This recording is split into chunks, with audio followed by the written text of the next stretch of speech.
Good evening, everyone. Before we begin, I want to acknowledge the Coast Salish people, specifically Shiano First Nation, on whose territory the District Metchosin building stands, and our neighbor South Nation. We recognize and respect our First Nations governments, all of whom have a long-standing relationship with the land and sea waters that continue to this day. Welcome to the Finance meeting of October 23rd, 2023. Please be sure to have your cell phones turned off, including the vibration mode. There are two meetings this evening. The first meeting is the Finance Committee, followed by the Council meeting. At each meeting, there will be an opportunity for the public to speak, a public participation.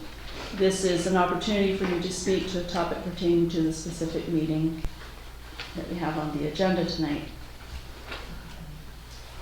So on the first of our agenda is additions and approval, and I would like to ask the committee to change 2B under presentations.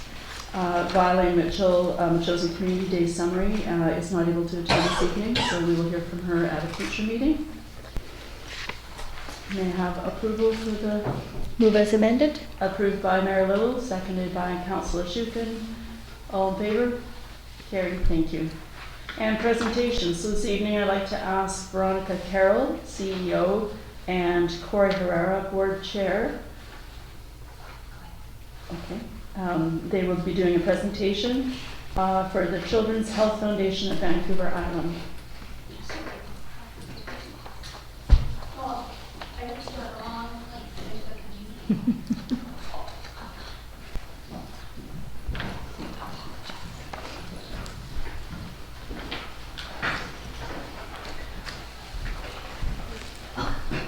So if you'd like to come up to the mic and start your presentation. Yep. Thank you. Good evening. I do apologize for being so dozy that despite clicking into Google Maps, I still put in community hall, not municipal. Thank you so very much for inviting us this evening. My name is Cory Herrera. I have the distinct honor and pleasure to be the chair of the board of the Children's Health Foundation of Vancouver Island, and I am humbled to be here with our wonderful CEO, Veronica Carroll. So we wanted to introduce ourselves a bit to you, tell you a little bit about the foundation, because despite the fact that we've been around for more than 95 years, a lot of people don't know about us. And we think it's time to go out and introduce ourselves a bit. So what we do is we invest in the health of island kids, and that means all the kids on the island. It doesn't mean they were born here, that they started out here. It's all kids who find themselves on the island. And our vision is that all the kids should have access to the health care they need. We're not medical staff, we're not Island Health. We are a private, not-for-profit foundation, but we are dedicated to supporting access to health care. So as I said, I think we look pretty good for being more than 95, don't you? Okay. We started out with the vision of one mom who needed to get access to care for her daughter. And so we started off. It's a long story, we have very little time, but as the Queen Alexandra Solarium, over the years we've changed our name, we've changed our location from being a TB solarium that was essentially on the grounds of what's now Brentwood College to moving, and now we find we still have buildings on what we call the Queen Alexandra lands in Cadborough Bay, Victoria. Some years ago, though, we decided that the Queen Alexandra Foundation itself was a tiny bit limiting to us in that people identified us so strongly with Victoria that they missed the piece, the very important piece, that we're about access to health for all the kids on the island. So we changed our name, and we've been sort of working on that change of vision, change of perspective since then. Because when I mentioned to you We own and will shortly directly operate Janice Place, a home away from home at the Victoria General. People go, that's you? Yeah, that's us. 2 years ago, we opened Qualayu House in Campbell River, and people know that's associated with us, but because we're co-located on the grounds of the hospital, sometimes they think we're an offshoot of Island Health. We'll never stop having little struggles, but let's stay on the positive. We care deeply and have continued to care deeply about 3 major aspects: early childhood development, youth mental health, and we take a broad definition of youth, by the way, I'll come back to that, and children and youth living with complex needs. Because frankly, we know that brains continue to develop until you're into your late 20s. We can't always serve everybody in their late 20s, but we know there's no magical cutoff at 19. You don't age out of our hearts just because you're getting a little bit older. So I'd like to point out we've overlaid this on the map of the whole island and the small surrounding islands because I want you to have that visual notion, that gut feeling that we have and we feel every day about the reach that we must have in order to live up into our vision. So, yes, and the surrounding islands. All right, but what do? We have one big direct program that many people will have heard about. It's called Bare Essentials. And basically, if you have a little one who is perhaps looking at complex care needs, and maybe what you need is money for a tank of gas to get you from your home in Port Hardy down to Vic General, we can help with that. Sometimes we'll pay for accommodation. If we can, we may also accommodate you at Janice Place, if we've got room, if it works. We pay for things like special helmets to help kids ride bicycles and get their balance and so forth. Whole bunch of different things, but bare essentials, that's what we call it. Homes away from home. A lot of people may or may not know, I saw some nods around Janice Place, so you know the idea is that if you have a child who requires treatment or requires extended specialist care at the hospital, you need to be there to be with them. You need to be close by. What our vision is we have Janice Place, Qualayu House. Yes, it's kind of a secret, but not that much of a secret. We're dreaming about Nanaimo now. What we try to do is work with Island Health to get what's called a license of occupation so that we can be within 2 minutes of the entrance to the hospital so that parents can be every moment of the day with their kids. We also have child, youth, and family centers, and here some of your friends and family may well know our Souk Community Center. We own and operate that, as we have one in the West Shore in Colwood. And what happens there is not programs that we are running directly, but it's a hub for service. So at the West Shore, we have Island Health with community health outreach. We have children and families are located there, but we also have the Métis Society, we have Thrive, we have a number of others.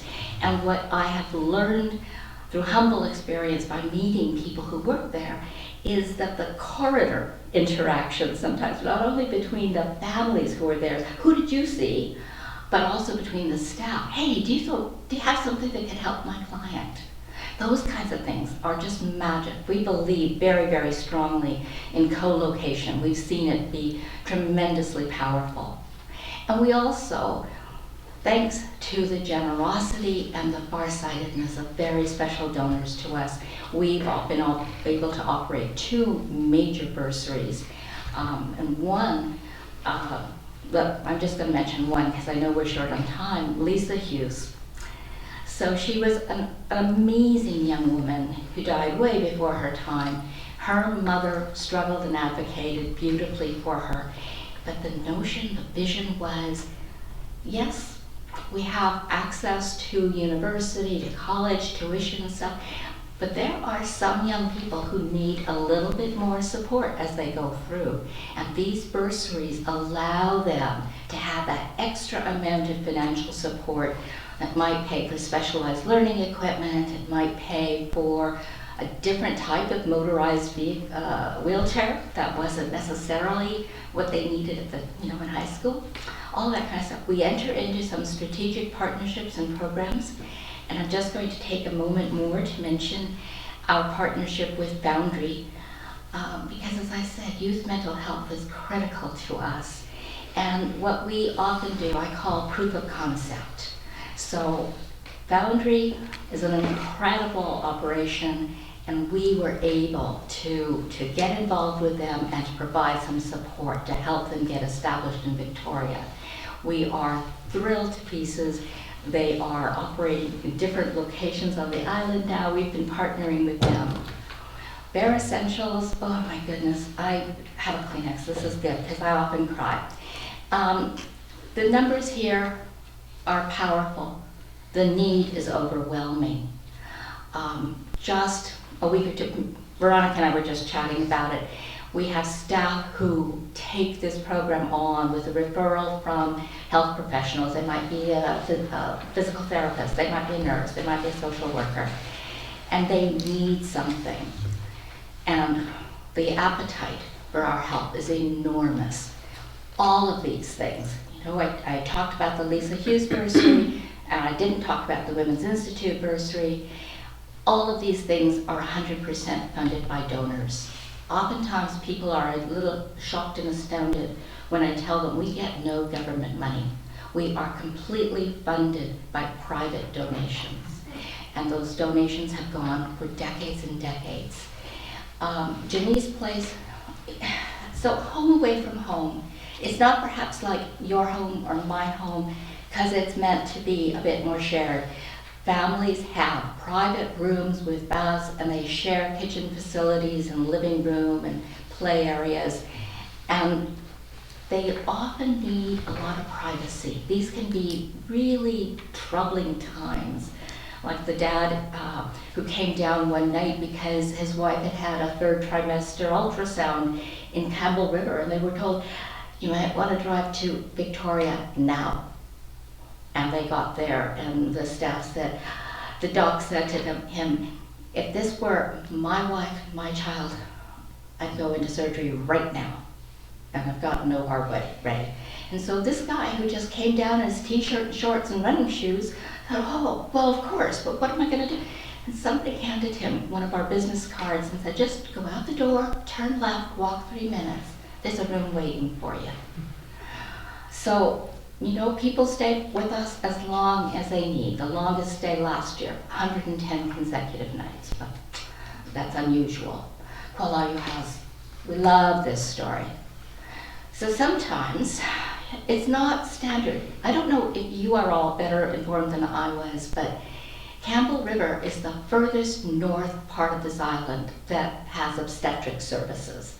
So if you're a woman looking at giving birth, you can't stay at your home in Port Hardy when you're approaching your time. Depending on your circumstance and what medical advice might be, you've got to go to Campbell River, sometimes as much as 4 weeks ahead of time. So Kuala has a slightly different focus because we're reaching out in particular to women expecting a child. Same general structure, the same wish to always provide a warm welcome.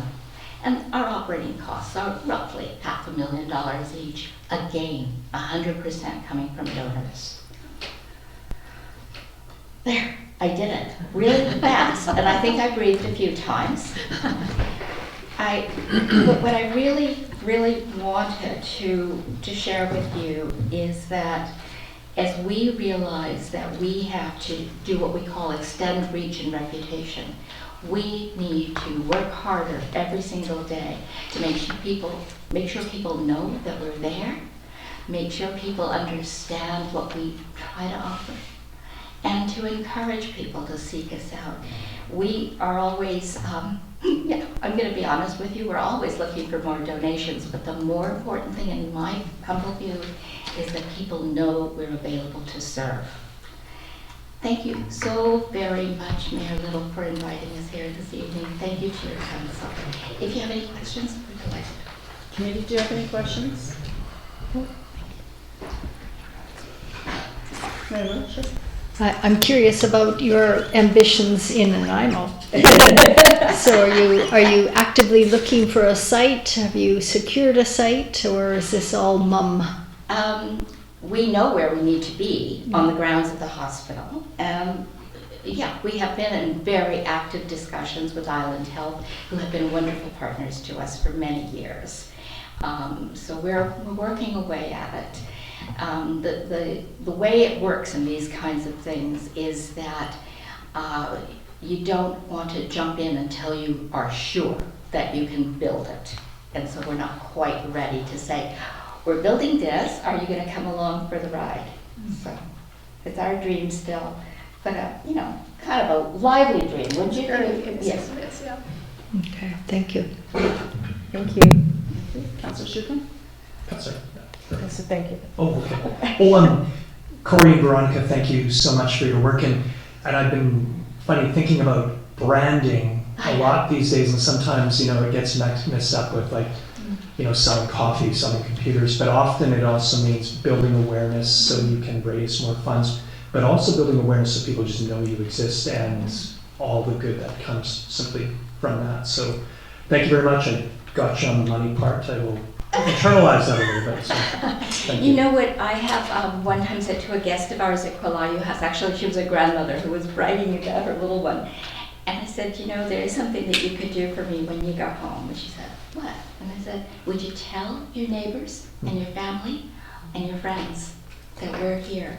And she said, oh, I could do that. So if I may make that ask of you, please, tell folks that we're here. We would love them to know. Okay, great. Thank Thank you you so very much. much, both of you. Thank you.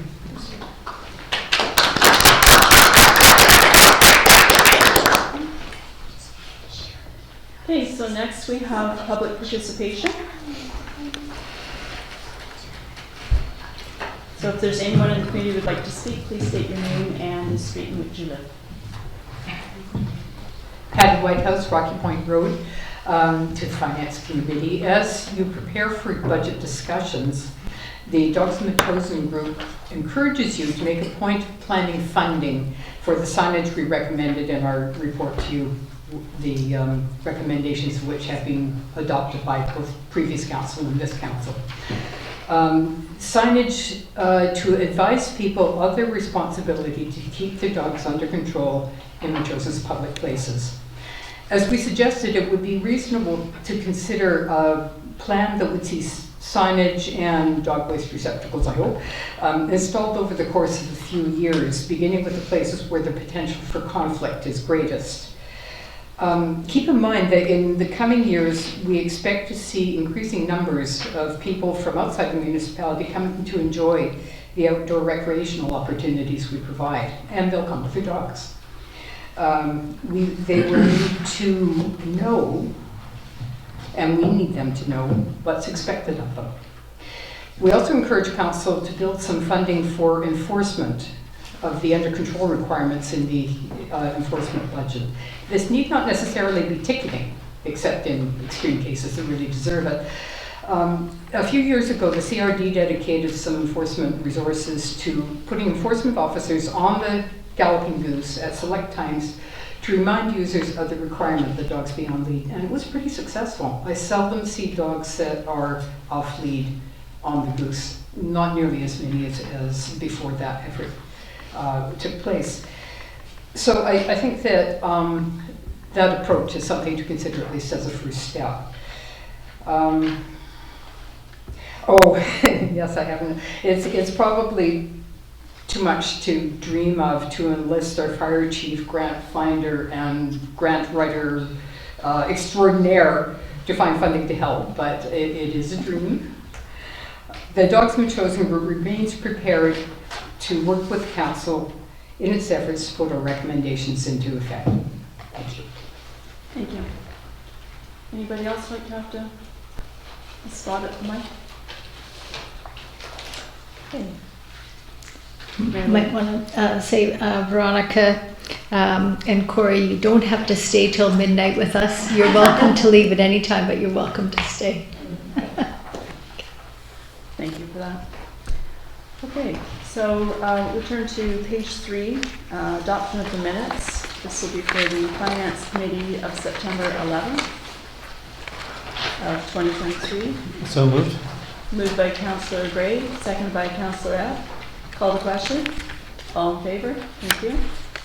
And page 7, receipt of the minutes for the Agricultural Select Committee, September 6, 2023. So moved. Moved by Councillor Gray, seconded by Mayor Little. Call the question. All in favor? Thank you. And then on page 23, staff report.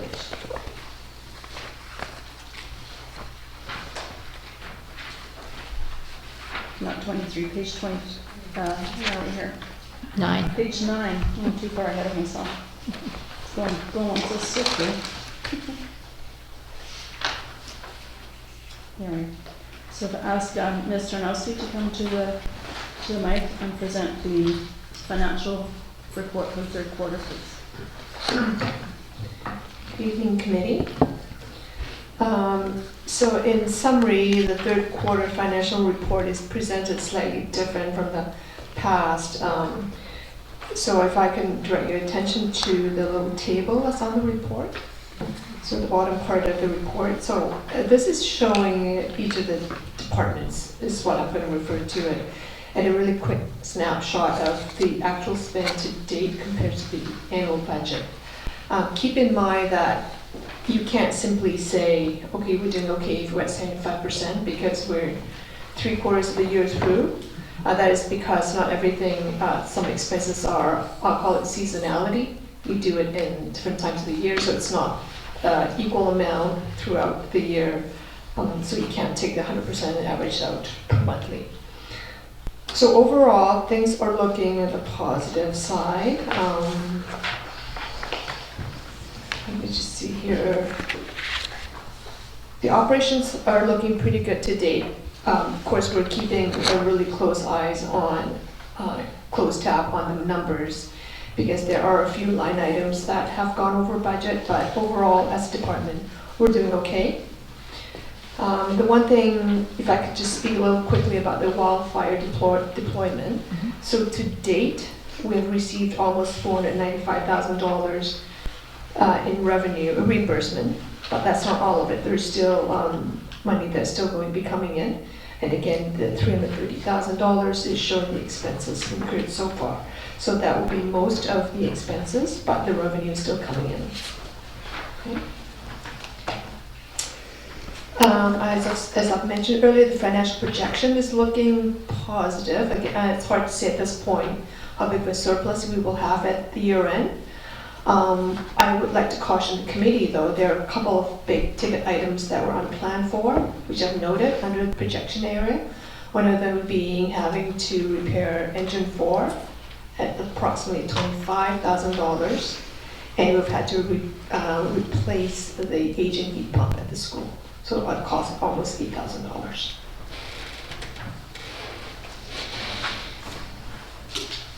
If the committee has any questions, I'm happy to answer them for you. Thank you for that. What is the age of the heat pump at the school? 8 years, 9 years, can you call? Maybe it's over 10 years. It's gonna be 5 years, yeah. Or maybe it's over 10 years. At the community house? No, at the school.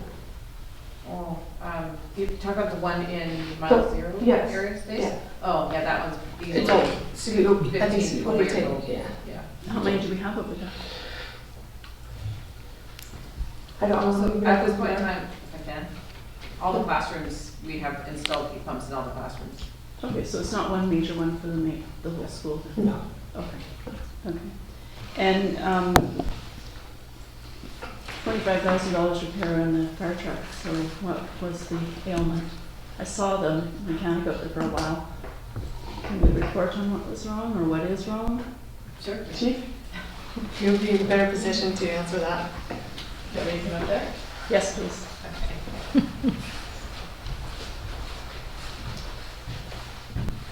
I'm not a mechanic, but I can That's show you okay. pictures. So the fan, apparently a blade on the fan broke, and they're really heavy plastic, while we were driving, and it broke, and it completely destroyed the radiator and the entire housing. Like, it chewed up everything, plus all the other fan blades.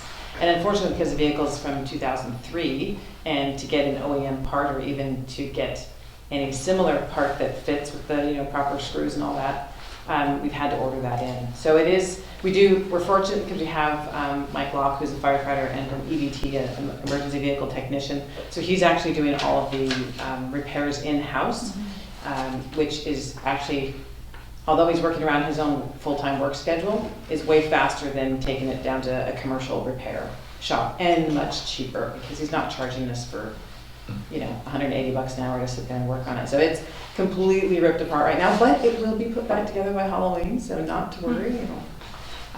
So we're very fortunate to have him on site to do that. The $25,000 is kind of a guesstimate. We paid one bill for a new, not a new rad, but I don't know what they call it, a rebuilt radiator, and that was, I think, $6,000. Yeah, $5,000 your card, $1,000 on my card, so $6,000. And then, then we're waiting for the new fan to come in. So there have been some bits and pieces. And while the engine is kind of, like, the guts are ripped out of it, there are a couple other minor repairs that we're doing while it's already out that we know would have to get done again in the next 5 to 7 years. So there's a couple of grand there that while it's out and being done, it's best to get it done now so we can extend that life as long as possible. And is this the engine that is fondly known as Pepper? Yes. Okay, that's what I thought. Yes. I've got a picture here, it looks like him, so. Yes, Or her, it does. whatever it is. It. Okay, good, great, thank you very much, appreciate Thank that. you. Okay, so I did have a couple of questions, specifically, and it's in reference to actually what you said, which makes a bit more sense to me, but because this is a working document still kind of in flux, and I noticed that there's some things that are blank and some lines that are not. So just trying to understand the expenses in the school side, I guess. Where if we look at line item, excuse me, under the revenue, where it tells us, how much we've spent so far. So line item 1591, the total there, the 113,335, and then when I go down to the expenses, I'm trying to calculate, according to the table, it says 53% in the chosen school site. But if I'm doing the math of what we've got there, and I do understand we're missing one significant component, and that's the 42,500 in line 2950. But if I start doing the math between the 113,000 and then what we've got below for the total of the school site and expenses, the percentage is quite a lot different. So I'm not sure if I'm doing the math correctly, but adding up these different sums, it doesn't, the percentage would be more like 85%, but perhaps I'm not doing it correctly. So, you've lost me there, so we're talking on page 21? Yes, page 21, where it says account 1591 of school site revenue, Okay. miscellaneous contributions. Mm-hmm. Okay, so adding the 113,000 Mm-hmm. right there, and then below it's 136,000 for, So the table only shows the expense side. okay. Yeah. Okay. So with the 42,500, that doesn't get calculated in Until year end. portion? Close to your head? Yeah. No, under year end, all those entries that, so 40, okay, I'm not seeing the 42,000, which line item are you? It's not been spent yet, so it's just above that. It's the school capital repayment. Right, so, yeah, so that doesn't get entered until year end. Okay. So there's all kinds of year end entries that we do at year end. Okay. And then on the next page, page 23, minor details, not really about the accounting, it's just more about the wording. So line item of Glen Forest Road is actually Glen Forest Way. And the other one below that, the new vehicle, and I think I brought this up before about new vehicle backhoe.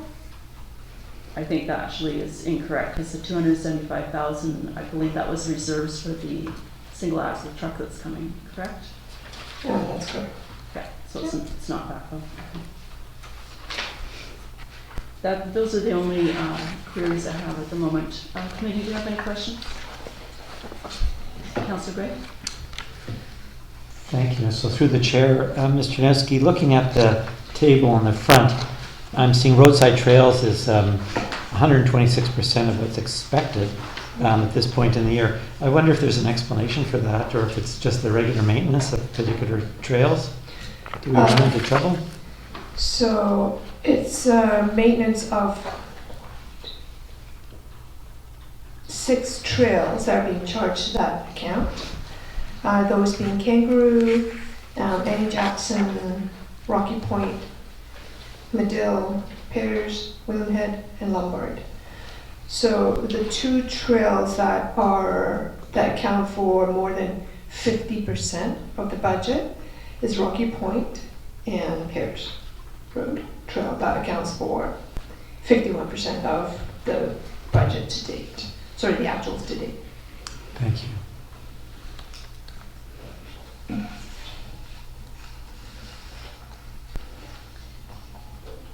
Anything else, Mayor Lewin? Yeah, so perhaps in the budget deliberations, we can account for the increased need of maintenance of these 6 sites. So make a note that we should increase the budget for that, those items, as well as, was it storm damage? Or is that the storm damages, do you think that's going to be a yearly thing, or was that a one-off? That's a yearly, so it's anything related to any work that the crew has to do related to storm damage or down trees or anything like that. So it has been a yearly event. It's the wind and all those things that come from storm. So, yeah. Probably that one as well. Yeah, and the road cleaning, we contracted that out, correct?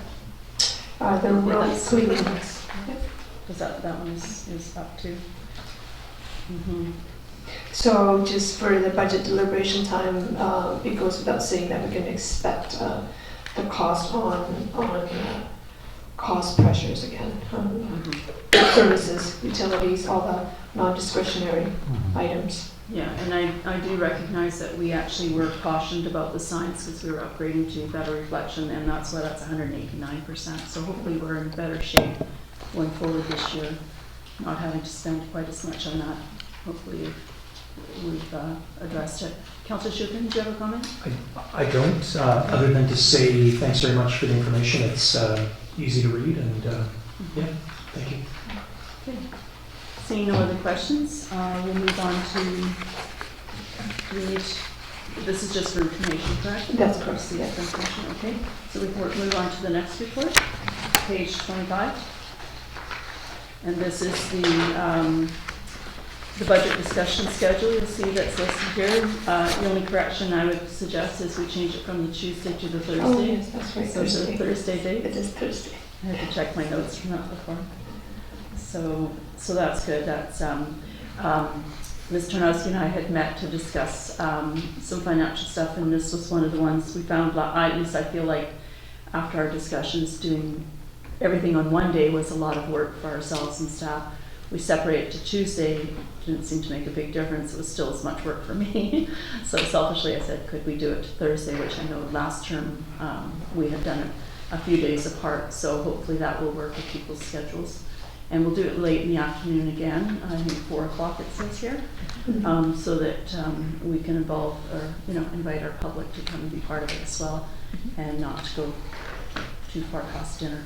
So the goal is less than 2 hours. Can I just make a comment? Yes. So this is the proposed schedule. It doesn't mean we have to attend all these meetings, and hopefully it's no more than that. But just keeping in mind that it's really nice to have that cushion at the end that we can approve the bylaw sooner than the mandatory May 15th. So it just gives everybody a little bit of breathing room, so.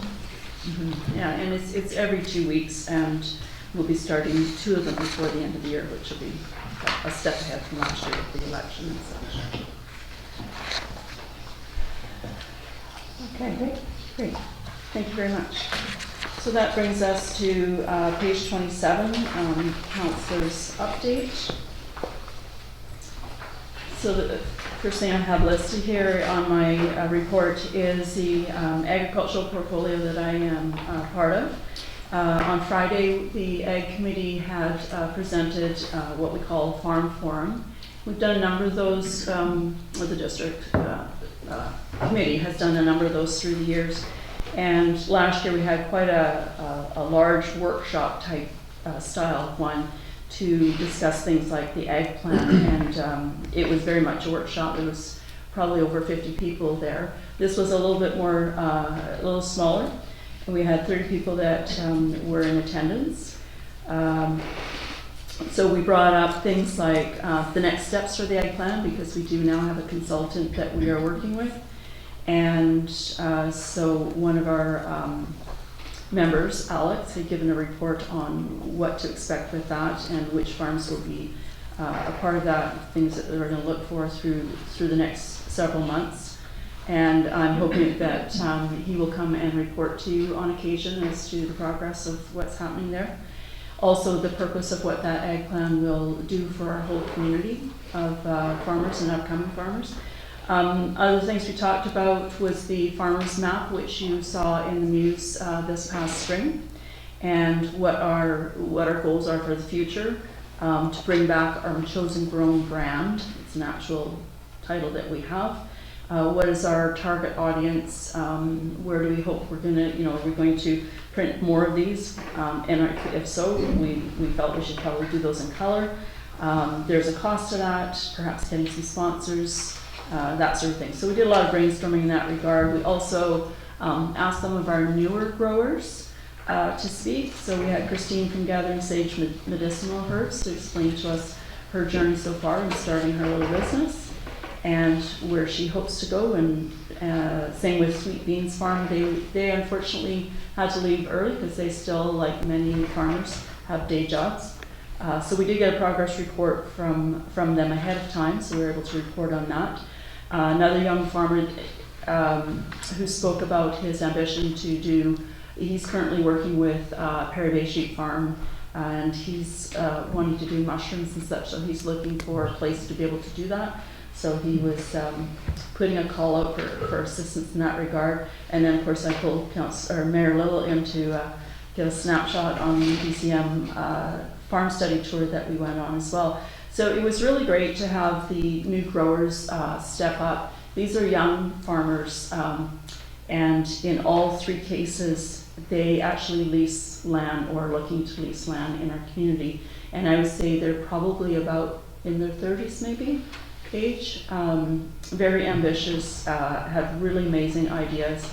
And I have to extend that to the room. There was a cross-section of ages. A lot of young people, a lot of people have been doing some farming and stuff here. So a great exchange of different ideas, including roadside stands, understanding land use bylaws as to where to place those. Different people had ideas about doing farm cooperatives, but they weren't in areas where you could legally do them. So I was trying to be really encouraging how I could help them with finding that information out to set them up for success. And so there was a lot of great information that was exchanged in the, it was 3 hours we were together, but there was time for networking as well. So they were really keen to do more of that, and I encouraged them to go forth and do that. That they don't always need to have the Ag Committee to do that, but the Ag Committee is there for a conduit of communication with Council and a place for us to have reference to. So that was a great example of what could be coming up in our community with our farmers. The other thing I'd like to report on is the West Shore Parks and Recreation, which I sit on the board. We've been working on, actually with the West Shore Parks and Rec, Wanaheuca Water, and the Greater Victoria Public Library. We're all in budget season now, so we're all talking about strategic plans and working on draft budgets, which means the meetings are much longer and much more detail. We will be inviting both West Shore Parks and the Great Victoria Public Library staff to come and do a presentation.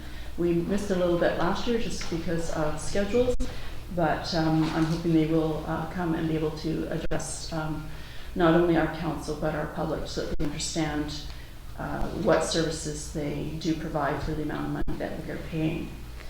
West Shore Parks and Recreation has been also dealing with some site security issues. They have had some problems with incidents with abusive language towards staff, theft, drug use, public intoxication. Occasionally they have some camping on site, so they've been working with the RCP on that, and staff have been getting extra training on how to manage these different situations and who to call and how to cope with it to keep our public safe as well as the staff as well. So we have lots of children and lots of different age people that attend anywhere from very early in the morning to in the evening when it's dark. It's dark out, but there's lots of big lights, but still just for everybody to keep safe and make sure that these people that are being a little bit disruptive get the help that they need as well. So that's what they're doing. A little bit of news that's coming up on probably in 2024. We're working at getting some pickleball courts down where the volleyball area is. So there'll be some more information coming on that. I know there's a keen interest of pickleballers in Metchosin because they've been emailing me. And we're also working with Tennis Clubs Canada, who do these coveralls, so that it'll be year-round pickleball and tennis. So we're working on that. So more to come in 2024 on that. Okay. Regarding the water, Juan water, Mayor Little and I met with CAO Ted Robbins of the CRD Water to discuss the water concerns that we are having with our residents in several of our neighborhoods, the Laban area, Laban, Kangaroo, Tiswold, and offshoots of that, Neils Road. Lots of the concerns with the aquifer and that. So we're trying to do some brainstorming as to where we're going to go with that. In times past, we've had the same concerns, but in different neighborhoods, the Arden Road District and the Aquarius, and we were successful in getting provincial and federal grants for that. I know CRD is also looking for grants. They're not as easy to come by, but we will do our best to work on that. And I think Mayor Little is going to be planning something like a water day to open to the public to come and discuss once we get more information with our CRD counterparts. The Great Victoria Public Library has emerging local authors,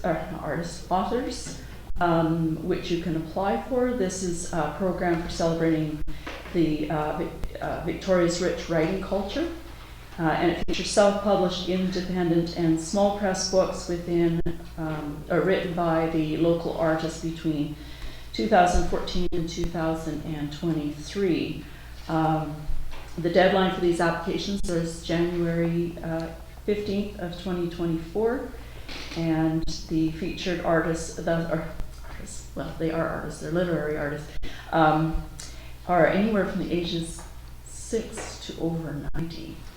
So it's pretty exciting, and those these are people that are doing this all by themselves. They're not going to big publishing companies and that sort of thing. But it's quite fantastic that the library is able to support and continue this program on.